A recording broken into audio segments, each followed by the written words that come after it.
آپ کو گھر میں بلانا چاہتا ہوں، ذرا محبت کے ساتھ ہاتھوں کو اٹھا کر ایک مرتبہ کہتے ہیں یا رسول اللہ، تاکہ آپ کی بیداری پتا چل جائے مجھے آپ جناب سیف رضا کانپوری واحدی کو سننا چاہتے ہیں۔ ذرا محبت کے ساتھ اپنے ہاتھوں کو اٹھائے، زور سے کہتے ہیں لبیک یا رسول اللہ۔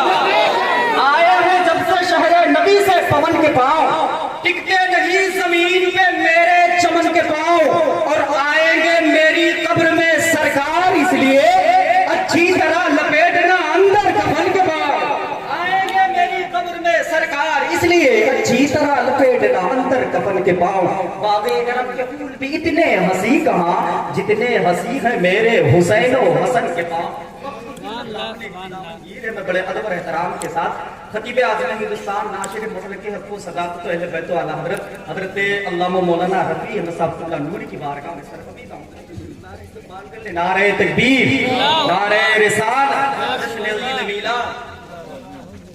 صدق اللہ العلی العظیم وصدق رسولہ النبی الامین الکریم ونحن علی ذلک لمن الشاہدین والشاکرین والحمدللہ رب العالمین۔ درود شریف پڑھ لیجئے۔ اللہم صلی علی سیدنا مولانا محمد صلاۃ والسلام علیک یا رسول اللہ وسلم علیک یا حبیب اللہ۔ اللہ تعالیٰ کا لاکھ لاکھ شکر و احسان اس کے حبیب لبیب صلی اللہ علیہ وسلم کا کرم بے پایا، بزرگان دین کا صدقہ کہ آج ہمارے زبیر بھائی، شعیب بھائی اور ان کے تمام گھر والوں کو یہ توفیق ملی کہ اپنی والدہ کے ایصال ثواب کے لیے جشن عید میلاد النبی کا پروگرام کیا۔ اللہ آپ کا آنا، ہم سب کا حاضر ہونا قبول فرمائے اور مرحومہ کی مغفرت فرمائے۔ واقعی ان کی قسمت بڑی اچھی ہے کہ بہت سے لوگ اچانک آ گئے۔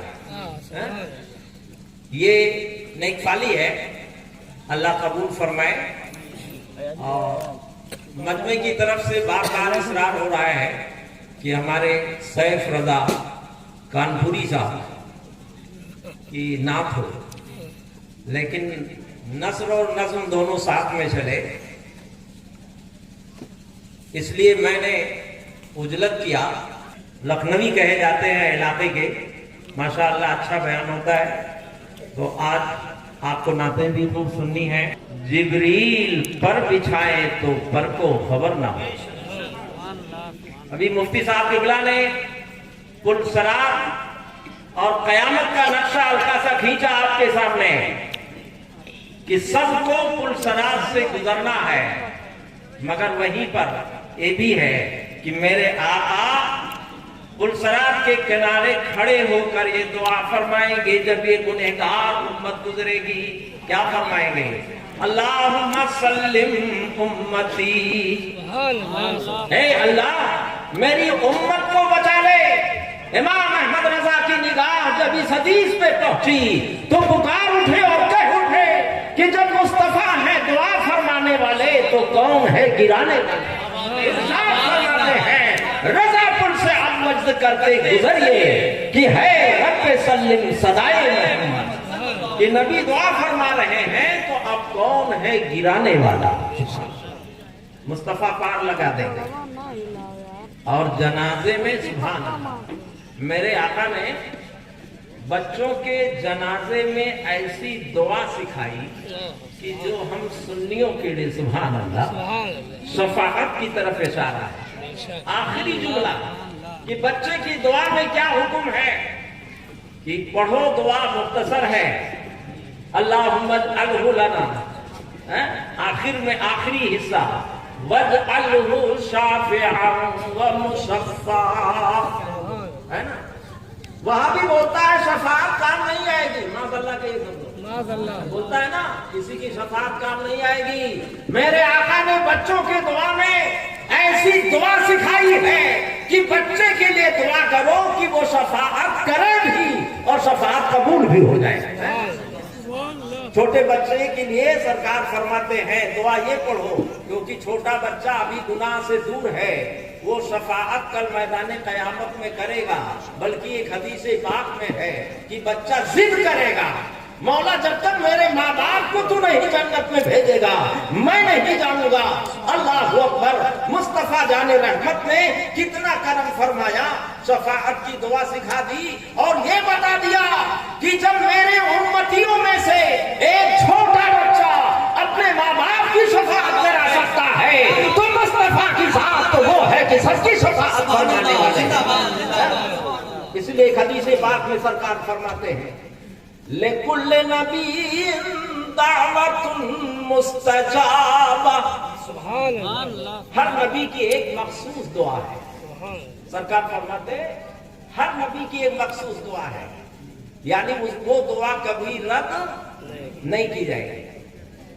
آگے سرکار فرماتے ہیں فَتَعَجَّلَ كُلُّ نَبِيٍّ دَعْوَتَهُ، تو ہر نبی نے اپنی وہ دعا مخصوص والی کر لی۔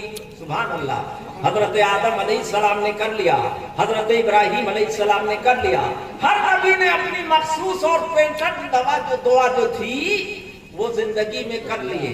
میرے آقا کیا فرما رہے ہیں، سبحان اللہ، فتعجل کل نبی، بالغین کی دعا میں بھی مغفرت کی سرکار نے سکھایا اور بن جائے، ہمارے لیے ذخیرہ بن جائے۔ اور آخر میں سرکار فرماتے یہ دعا کرو کہ جب یہ شفاعت کرے خدا کی بارگاہ میں تو شفاعت قبول بھی ہو جائے۔ شافع مانے شفاعت کرنے والا اور مشفع مانے جس کی شفاعت قبول ہو جائے۔ سبحان اللہ، اللہ تعالی توفیق دے کہ ہم چھوٹے بڑے ہر ایک کے جنازے میں شرط ہے ایمان والا ہم شریک ہونے کی کوشش کریں۔ میں نے خطبے کے بعد آیت کریمہ پڑھی ہے، ہم اہل سنت والجماعت کا عقیدہ ہے کہ زندوں کی دعا سے مردے کو فائدہ پہنچتا ہے۔ قرآن فرماتا ہے اے میرے بندو دعا یوں کرو ربنا اغفر لنا وَلِإِخْوَانِنَا الَّذِينَ سَبَقُونَا بِالْإِيمَانِ، اے اللہ ہم کو بخش دے اور ہمارے ان بھائیوں کو بخش دے جو ہم سے پہلے ایمان لا چکے ہیں۔ وہاں بھی بولتے ہیں کہ ماں باپ کی مغفرت کی دعا جائز ہے یا نہیں ہے؟ اے وہابیوں تم ماں باپ میں پھنسے ہو، قرآن کہتا ہے کل امت مسلمہ کے لیے شفاعت کی دعا، ربنا اغفر لنا وَلِإِخْوَانِنَا الَّذِينَ سَبَقُونَا بِالْإِيمَانِ، ایمان والوں کے لیے مغفرت کی دعا ہے۔ اور یہ مغفرت کی دعا کتنا کام کرے گی؟ ایک حدیث پاک کا خلاصہ پیش کروں۔ سرکار فرماتے ہیں قیامت میں ایک گنہگار بندے کو خدا کے حضور کھڑا کیا جائے، اور جب وہ کھڑا ہوگا تو اللہ فرمائے گا اے بندے میں نے تیرا درجہ جنت میں اونچا کر دیا۔ سبحان اللہ، عرض کرے گا مولا میں تو پاپی گنہگار ہوں، میرا درجہ کیسے بلند ہو گیا؟ تو اب زبیر بھائی شعیب بھائی اپنی قسمت پہ خوش ہو جائیں۔ اللہ کے رسول فرماتے ہیں تو پاپی تھا، گنہگار تھا، اللہ فرمائے گا مگر اللہ فرماتا ہے اے بندے تیرے بچوں نے اتنا ایصال ثواب کیا تیرے لیے کہ میں نے قبول کر کے تیرا درجہ قیامت بلند کر دیا۔ معلوم ہوا کہ مغفرت حق ہے اور زندے جو دعا کرتے ہیں اس کا فائدہ مردے کو پہنچتا ہے۔ یقیناً ایصال ثواب حق ہے۔ ہاں وہ جو لوگ کہتے ہیں کہ نہیں پہنچتا تو وہ اپنے اعتبار سے کہتے ہیں، اصل میں پہنچانے کے لیے ایمانی کنیکشن ہونا چاہیے۔ اگر ایمان ہے تو پہنچے گا، اگر ایمان نہیں ہے تو جو لوگ کہتے ہیں کہ ایصال ثواب سے کچھ نہیں ہوتا ان کا مسئلہ کٹا ہوتا ہے، اور ہم لوگوں کا جڑا ہے بھیجنے والا بھی مومن ہو اور جس کو بھیجا جا رہا ہے وہ بھی ایمان والا ہو تو پہنچ جائے گا، اور اگر ایسا نہیں ہے تو نہیں پہنچے گا۔ لہذا آپ یہ عقیدہ رکھیں کہ ایصال ثواب حق ہے اور بہت ثواب ہے۔